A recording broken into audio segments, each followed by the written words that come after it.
Sefalet çekiyor yıllardır gönlüm. Bir damla seversem bu bana çok mu? Oturup baş başa konuşmak için derdimi dökecek bir insan yok mu? Sefalet çekiyor yıllardır gönlüm. Bir damla seversem bu bana çok mu? Oturup baş başa konuşmak için derdimi dökecek bir insan yok mu?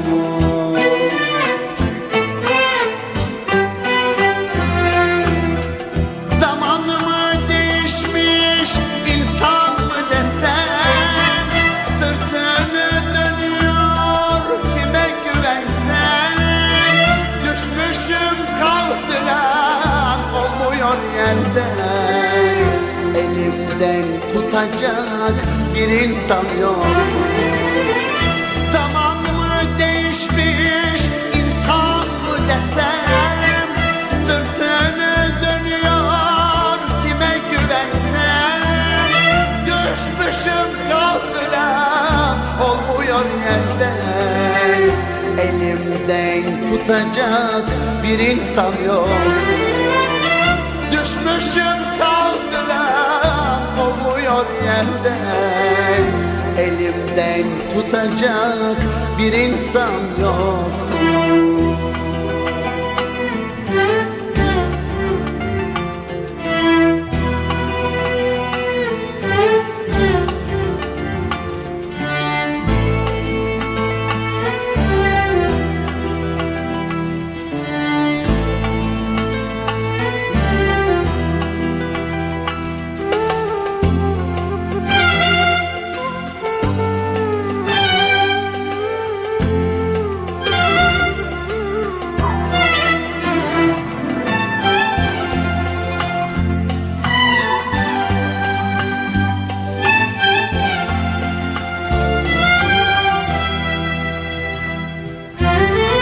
Herkes bir tarafa çizmiş yolunu.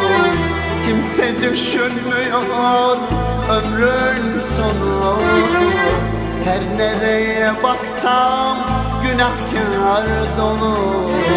Merhamet sahibi bir insan yok. Herkes bir tarafa çizmiş yolunu. Kimse düşünmüyor ömrün sonu.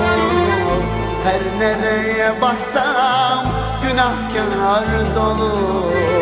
Merhamet sahibi bir insan yok mu?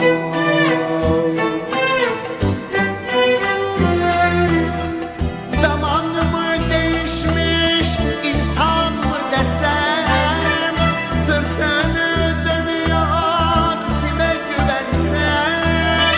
Düşmüşüm kaldıran olmuyor yerden.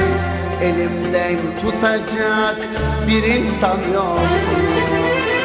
Zaman mı değişmiş, insan mı desem? Sırtını dönüyor, kime güvensem? Düşmüşüm kaldıran olmuyor yerden. Elimden tutacak bir insan yok. Düşmüşüm kaldıran olmuyor yerden. Elimden tutacak bir insan yok.